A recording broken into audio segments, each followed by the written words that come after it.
Hello everyone, welcome to my channel. Here is a collection of different NDE stories. I hope these stories can give you some inspiration or hope. Let's start today's story.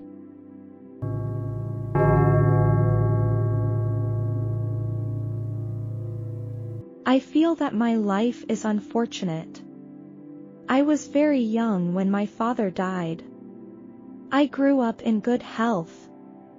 A few years ago, my husband abandoned me and the children. I coughed for weeks. One day, I came home from work. I was so tired that I decided to have a rest by the roadside. Recently, I'm worrying too much. I also want to quiet. The weather was very cold. I parked in an empty parking lot and turned off the engine. I put on my coat and leaned back in my seat. I just wanted to take a nap. I don't know how long it took me to start breathing. I looked in my wallet for my inhaler, but I couldn't find it. I should have fallen into the office, and then I lay back to breathe. I tried to sit up, but I was too weak. I struggled to breathe, but I couldn't. I passed out and my mind left my body as if I were observing it from the outside.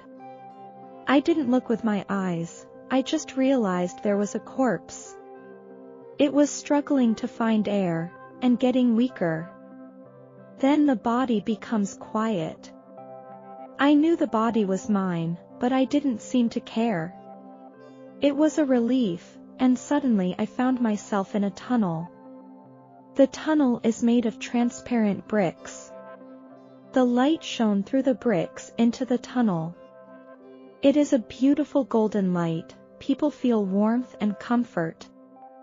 I walked into the tunnel, and as I did, the tunnel began to spin slowly. I told myself to be careful not to fall while the tunnel was spinning. I walked a step or two before I saw a door at the end of the tunnel. It was a heavy, splendid door. It was the highest door I had ever seen. I had just made up my mind to go to the door. I wondered what was behind the door. I tried to open it, but I couldn't. Then the information flows in.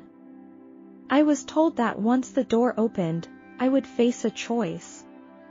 It will be a very difficult choice, so I should think it over before I make it. I stood quietly at the door, brooding on the news, when the door suddenly opened. I looked ahead into the darkness. Beyond the darkness lies an endless galaxy. A bright light brighter than all the stars in the Milky Way from the center. The light seemed to pull me towards it. At my feet. In the darkness, I can hear humans suffering.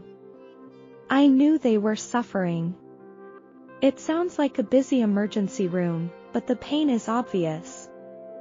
For some reason, I know that if they just turn on the light, their pain will end, but they are stubborn, not turn on the light. As I looked at the most beautiful stars, and the radiant, loving light, I saw the blue, pink and green light moving toward the light in the dark expanse.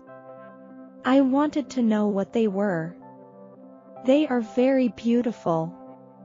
Once they reach this light, they are absorbed by it. Then greater white light spread out from the great light. I know these are answers to my prayers. I just want to be warm and enjoy the beautiful scenery. The light turned blue and rolled towards me like a wave. Although it was not near me, I could still see the image of Jesus in the blue waves. Love pours down on me like warm water. Jesus looks like the poster. I thought if I was a Buddhist, maybe he would look like a Buddha, and someone told me, that's right. God appeared in a familiar form. I wanted to ask Jesus some questions, but I was suddenly told I had to make a choice. They told me to either stay or go back. I must think it over before making a decision. My life is unfortunate. There is no hope for life. I must want to stay here. I am ready to give my answer. I think of my children at home. They were all unfortunate. It was abandoned by my husband. We do not feel the warmth of the father. We have to face poverty and being abandoned. I'd like to stay here, but I know I can't leave my children in a world without mothers. I could not be a selfish mother. It would be painful to have no mother. I knew I could not abandon my child. I bumped my body and felt an unimaginable pain. I can feel my heart beating. I heard my body trying to breathe in. I felt cold fingers and cold cheeks. The body was very cold and still unable to move. I heard it inhale and moan sharply. I listened as he inhaled again, and I encouraged myself by telling him when to inhale and when to exhale. I felt my heart begin to beat. And then I was completely in my body, struggling to breathe. I've never been so cold. The temperature outside was about 20 degrees and my body didn't seem that cold. I looked at the time. It was 11 p.m. I spent nearly half an hour heating the car and my body until I could move effectively. My breath is weak. Slowly my body recovered. I started the car and got ready to go home. I now most want to do is hold my son, say to him, "Mother will never leave you, although life is very difficult, but also to live bravely."